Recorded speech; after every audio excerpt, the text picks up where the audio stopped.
It would seem that what it takes to become a superstar is having good looks, being able to speak well, some acting skills, a bit of luck, and probably most importantly, having connections. Did Casper Van Dien have all of this? Likely he had excellent looks, and his acting, while not at the very highest level, was strong enough that he wouldn't get lost among other actors. As for connections, we don't really know. Maybe he had some. Friends, today we're going to try to understand why, despite seemingly having all the qualities of a superstar on paper, he became an ordinary, smaller-scale star without the super label. Casper was born into a not-so-simple family. Van Dien is a descendant of an old Dutch family whose ancestors once settled near New York.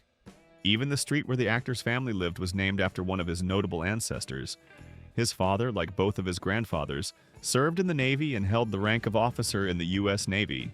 Casper had also planned to dedicate his life to the Navy, so right after high school, he enrolled in Admiral Farragut Academy and later became a student at Florida State University, though he never earned a degree. His parents' dreams of continuing the naval tradition clashed with the heir's desire to become an actor. Van Dien moved to Los Angeles. Thanks to his handsome face and slim figure in his youth, he was nicknamed Ken, Barbie's friend. His striking appearance opened the doors to modeling and commercials, where film directors eventually noticed him. Casper Van Dien's creative career, like that of many future stars, began with minor roles in TV shows and films. He could be seen in the popular sitcom of the time, Saved by the Bell, as well as in shows that didn't make it past the first season, like Dangerous Women and Freshman Dorm. In general, it can be said that he tried himself in various roles and showed himself quite well. By the mid-1990s, Casper was on the verge of a major breakthrough. He was invited to appear in the television project Beverly Hills, at that time the most popular youth-oriented series. Casper appeared in 7 episodes, gaining recognition among the young audience. He left his mark, and according to rumors, he had a romance with Tori Spelling, one of the show's main actresses and the daughter of the series' producer, Aaron Spelling. After his 7-episode stint on Beverly Hills, he didn't stay idle. He became a workhorse, a B-list star. Most of his income during that period came from films made specifically for cable channels. His shooting schedule was insane. PCH, 1995. Night Eyes 4, Fatal Passion, 1996. Yes, he even starred in erotic thrillers of the B-movie category. In the 90s, this genre was very popular on late-night cable TV. He did it to pay the bills. Beastmaster 3, The Eye of Braxis, 1996. He landed the lead role in the 3rd installment of a cult fantasy film. Again, it was a low-budget TV movie, but he was the main star. The Colony, 1996. Just another erotic thriller. In 1997, luck smiled on Casper when Paul Verhoeven decided to create a new film based on Robert Heinlein's militaristic novel. Verhoeven didn't want to make a straight adaptation, but a parody. He wanted a film that looked like a simple heroic action movie, but was, in reality, a sharp satire of fascism and militarism. For this project, Verhoeven wasn't looking for the most talented actors who could show character depth. He wanted actors who looked like living Ken and Barbie dolls, beautiful, perfectly groomed, but with slightly empty faces, smiling into death and talking about war as if it were a football match. According to rumors, Verhoeven once burst into the casting director's office, through a magazine featuring actors from Beverly Hills, and said, "This is what I need. Find me these people." As a result, Casper Van Dien was cast. Guest star from Beverly Hills. Denise Richards, Carmen Ibanez, also appeared in Beverly and Melrose Place. Dina Meyer, Dizzy Flores. Regular cast member in Season 4 of Beverly Hills. Casper immediately passed the casting because his looks perfectly matched his military academy background. It was hard to find a more ideal actor. The film's budget was $105 million. By 1997 standards, this was a colossal, gigantic budget. One of the most expensive films of the year. However, the box office results were disappointing, grossing only $121.2 million worldwide. In Hollywood, there's a rule. For a film to be considered profitable, it must earn 2 to 2.5 times its budget. This was a stunning financial failure for the studio, Sony TriStar. Of course, the flop affected Casper as well.